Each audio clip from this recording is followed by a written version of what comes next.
It comes up each and every single time whenever you are in an occurrence where you're doubting, questioning, or simply just fearing or having this anxiousness about, am I being seen as a fraud? What if people think that I am really not who I am?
Okay, so listen, this topic is going to be something that can be either very heavy, or I have this great opportunity to explain it and to show a perspective from a lighter point of view. However, there is a level of seriousness about it. Imposter syndrome. Yes, we are going to talk about that. Now, I do not know the exact numbers, and please don't quote me on it, but you can definitely do your research, Google it if you want to, what the exact numbers are of people experiencing imposter syndrome. Everybody's talking about it. It's being stretched into the media from left to right, back and forth, up and down. Everybody seems to have imposter syndrome. I don't think that everybody exactly has it, but I do believe that more people are experiencing it. That's a huge difference. I do believe more people are experiencing it. You know, Google is your friend, so we might as well just ask Google it. Come and tell us what it means. Okay, after typing in some imposter syndrome, and of course Wikipedia will come up first, and it says imposter syndrome, also known as imposter phenomenon or imposterism, is a psychological occurrence in which an individual doubts their skills, talents, or accomplishments, and has a persistent internalized fear of being exposed as a fraud. It comes up each and every single time whenever you are in an occurrence where you're doubting, questioning, or simply just fearing or having this anxiousness about, am I being seen as a fraud? What if people think that I am really not who I am? How do we see it with artists and creatives? In the middle of the recording, I had to take a package. Now I lost my train of thought. Another aspect about imposter syndrome is that it can lead to one of the biggest habits that people do to themselves. And I've definitely done it as well. And that is self-sabotage.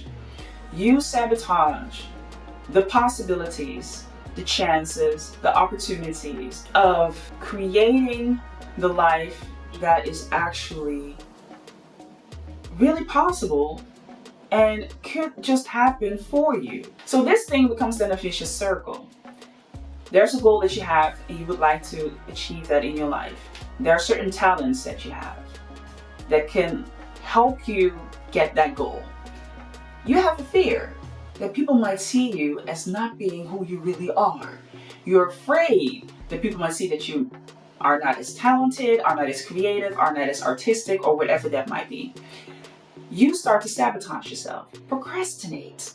You procrastinate, you delay, you make excuses, you talk down to yourself, you have negative thoughts, and as a result of that, You see events, occurrences, and also people coming into your life who reflect all of that, and it brings you back to this point where you are like, but I want great things to happen for myself. I know I have these great capabilities and I have these goals. So you put even more work in creating and wanting and manifesting those goals, which is actually not what you're doing. You're basically fighting yourself constantly, and you're bringing yourself into this vicious cycle. And it can also be, you can flip it anywhere you want to. It doesn't have to go in that particular occurrence. Another nasty symptom of imposter syndrome is that you not fully challenge yourself. And I'm not talking about how far can I go, right? How far can I go with what it is that I want? How much do you think that I could really get for what it is that I want? What you start to do is that you lowball yourself. If I lowball myself, if I do not require the most, if I do not ask for all that I can get, I won't get disappointed. Taking on an avatar that you need to have in order for you to be not criticized, but get the validation, get the kudos. People are clapping, people are patting you on the back because you're doing it so well, you're doing so great, you're doing so good. And why were you even thinking about being an artist or creative? Those people don't make no money. Why do you want to do that? Another nasty symptom of it is, and this is something that it cringes my soul. We believe that we cannot create abundance, we cannot create income from it. But the mere fact that people with imposter syndrome are already doubting themselves, already have a fear of being exposed as a fraud, and they are doubting their accomplishments, their great talents, their creative gems, jewels, and gifts. They're already doubting that. Is not going to make it any better for you to believe that you actually can create abundance with what it is that you have. I am willing to say, I even dare to say, that you will automatically already believe that you do not deserve to get abundance or income or have a beautiful steady income flow that grows and is progressive, because you constantly doubt whether you are good enough. So that already will lead you to a straight path to the abyss of thinking that you cannot make money and you will become a starving artist. Even when you are successful, you don't have to be down and out to have imposter syndrome. You can also be very successful and have, go through imposter syndrome. That can happen at any particular moment in time. So how do you combat that? How do you release yourself from the grips? All right.